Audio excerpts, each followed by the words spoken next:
एक महत्त्वाची बातमी आहे। प्रसिद्ध संगीतकार ए.आर. रहमान यांची प्रकृती बिघडलेली आहे। ए.आर. रहमान यांच्यावर रुग्णालयात उपचार सुरू आहेत। चेन्नईतील खासगी रुग्णालयात रहमान यांच्यावर उपचार सुरू आहेत। छातीत दुखू लागल्यामुळे त्यांना रुग्णालयात दाखल केलं। त्यांच्यावर उपचार सुरू झालेले आहेत। ए.आर. रहमान यांच्यावर चेन्नईच्या खासगी रुग्णालयात उपचार सुरू आहेत। त्यांची प्रकृती बिघडल्यामुळे त्यांना रुग्णालयात दाखल करण्यात आले। त्यांना जरा छातीत दुखू लागलेलं होतं, त्यामुळे चेन्नईतल्या एका खासगी रुग्णालयात त्यांना दाखल करण्यात आले। सध्या ही प्राथमिक माहिती समोर आली आहे। अजून त्यांच्याविषयीचे अपडेट कळायचे आहेत, कारण त्यांना काहीच वेळापूर्वी रुग्णालयात दाखल करण्यात आलेलं आहे। ए.आर. रहमान यांच्यावर छातीत दुखू लागल्यामुळे खासगी रुग्णालयात दाखल करण्यात आले आणि उपचार सुरू झालेले आहेत।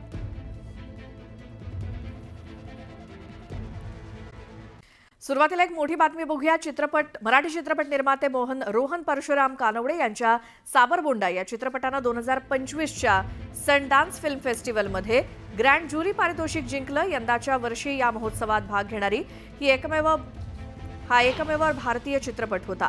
भारत, ब्रिटन आणि कॅनडा यांच्या संयुक्त निर्मितीमधून बनलेल्या या चित्रपटातून समलैंगिक विषय मांडण्यात आला।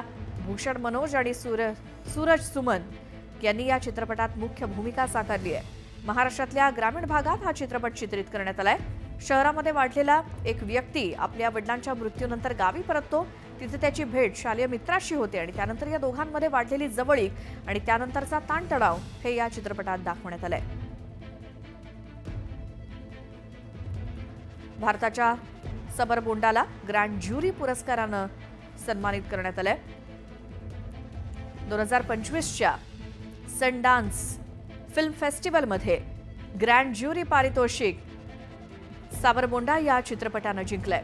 तर या संदर्भात आपण माहिती घेऊयात। आमचे प्रतिनिधी विशाल परदेशी आपल्या सोबत आहेत। विशाल, मराठी चित्रपट निर्माते रोहन परशुराम कानवडे यांच्या साबरबोंडाला हे जे काही पारितोषिक मिळालंय त्याबद्दल काय माहिती आणि या चित्रपटाबद्दल? श्वेता, साबरबोंडा या चित्रपट जो आहे हा सनडान्स फिल्म फेस्टिवलमध्ये यंदाच्या वर्षी एकमेव मराठी चित्रपट असा आहे की ज्याला ग्रँड ज्युरी पुरस्कार मिळालेला आहे। हे निश्चितच हिंदी आणि मराठी चित्रपट सृष्टीसाठी एक पाऊल पुढे असंच खरं तर आपण म्हणायला पाहिजे आणि सगळ्यांसाठी अत्यंत आनंदाची बाब आहे।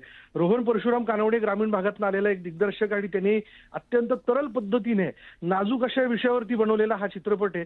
1 साधारण 1 तास 52 मिनिटाचा हा चित्रपट आहे आणि हा चित्रपट खरंच समलैंगिकता या विषयाला घेऊन ज्या पद्धतीने भाष्य करतो ती कथा देखील सुरेख पद्धतीने तिने बांधलेली, कारण यशस्वी दिग्दर्शक तोच असतो जो पटकथेवरती अगदी ठाण मांडून बसून काम करतो आणि प्रेक्षक खुर्चीला खेळून राहतील अशा पद्धतीने त्यांना त्या चित्रपटाच्या प्रवासात तो शेवटच्या टोकापर्यंत घेऊन जातो। असा हा साबरबोंडा जो चित्रपट आहे तो या वर्षी फिल्म फेस्टिवलमध्ये आपण बघतोय, सनडान्स फिल्म फेस्टिवलमध्ये हा सगळ्यांच्या चर्चेचा विषय राहिला, कौतुकास तो पात्र ठरला, म्हणून त्याला स्पेशल ग्रँड ज्युरी अवॉर्ड जो आहे तो देण्यात आलेला आहे। त्याच्यामुळे अर्थातच मराठी चित्रपट सृष्टीच्या बाबतीत आपण जर पाहिलं तर एकीकडे व्यावसायिक चित्रपट एका पाठोपाठ एक थिएटरवरती आपण समोर येताना बघतोय, दुसरीकडे समांतर चित्रपट जे आहेत ते येत आहेत का, ते चर्चेचा विषय ठरतायत का, तर ते जर ठरत असतील तर पुन्हा आपण काय म्हणूयात की बॉक्स ऑफिसवरती त्याचे वेगवेगळे क्रायटेरिया आपण बॉक्स ऑफिसच्या बाबतीत त्याचे लावत असतो, पण साबरबोंडा हा त्यापेक्षा वेगळा आहे। आपल्याबरोबर चित्रपट समीक्षक गणेश मतकरी आहेत, त्यांच्याशी आपण बोलूयात।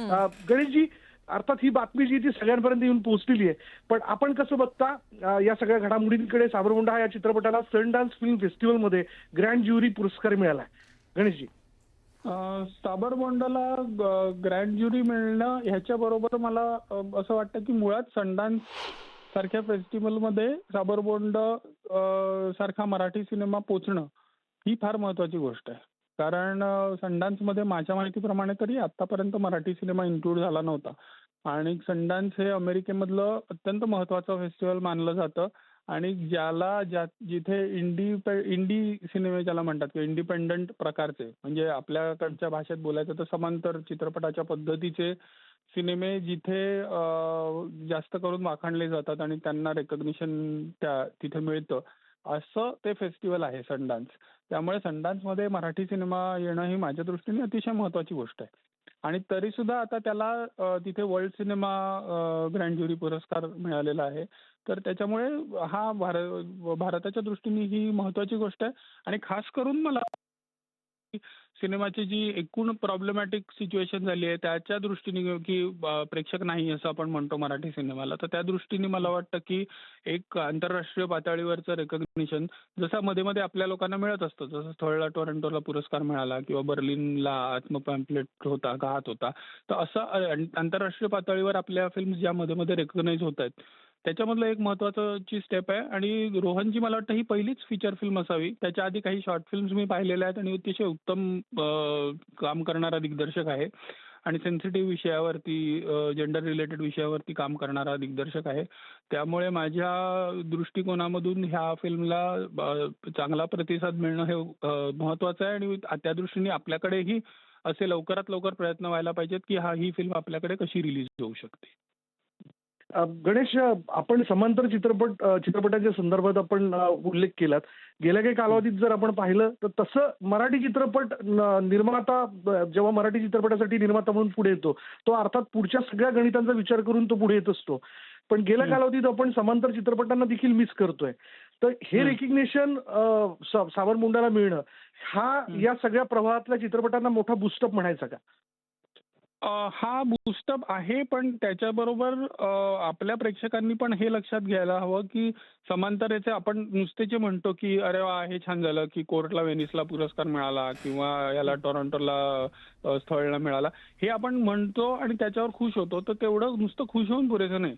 त्याच्यासाठी आपल्या प्रेक्षकांनी स्वतः श्रम घेऊन थिएटरमध्ये जाऊन जेव्हा हे सिनेमे लागतात तेव्हा ते पाहायला पाहिजेत आणि म्हणजे त्यांना एक फुटफॉल जनरेट होणं, म्हणजे तिथे तिकीटं विकली जाणं त्या सिनेमांची, ही आवश्यकता आहे की आणि नुसती त्यावर सोशल मीडियामध्ये चर्चा करणं हे पुरेसं नाही. जेव्हा त्याला खरोखरचा असा प्रतिसाद दिसेल आणि माझ्या मते ज्या फिल्म्स रेकग्नाईज होतात, ज्या फिल्म्स आंतरराष्ट्रीय पातळीवरती ज्यांना पुरस्कार दिले जातात, तेव्हा तरी त्या फिल्म्सला आवर्जून आपला जो प्रेक्षक असतो मराठी सिनेमाचा, की ज्याच्यावर बऱ्याच वेळा आपण असं म्हणतो की मराठी सिनेमावाले जास्त करून हिंदी बघतात, इंग्लिश बघतात, मराठी सिनेमा पाहत नाहीत. तर जेव्हा रेकग्निशन मिळतं, जेव्हा काही ठोस पुरावा आहे की या चित्रपटांना एक मान्यता मिळालेली आहे, अशा वेळेस तरी त्यांनी जाऊन हे चित्रपट आवर्जून पाहायला हवेत.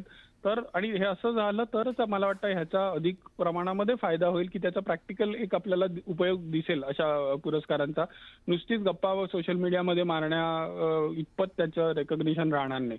तर हे रेकग्निशन अत्यंत महत्त्वाचं आहे आणि मी तर आवाहन करीन सगळ्यांना की त्यांनी जेव्हा फिल्म लागेल थिएटरला, आणि अशी आशा आहे की ते लवकरात लवकर लागू शकेल, तेव्हा ती सगळेजण जाऊन थिएटरला पाहतील. श्वेता. बिलकुल विशाल आणि गणेश दोघांचेही धन्यवाद या चित्रपटासंदर्भात जे काही समीक्षण केलं त्याबद्दल. आणि भारतीय चित्रपटाचा जसा अमेरिकेमध्ये डंका वाजलाय त्याचे एक उदाहरण म्हणजे सावरमुंडा. धन्यवाद या सगळ्या माहितीसाठी.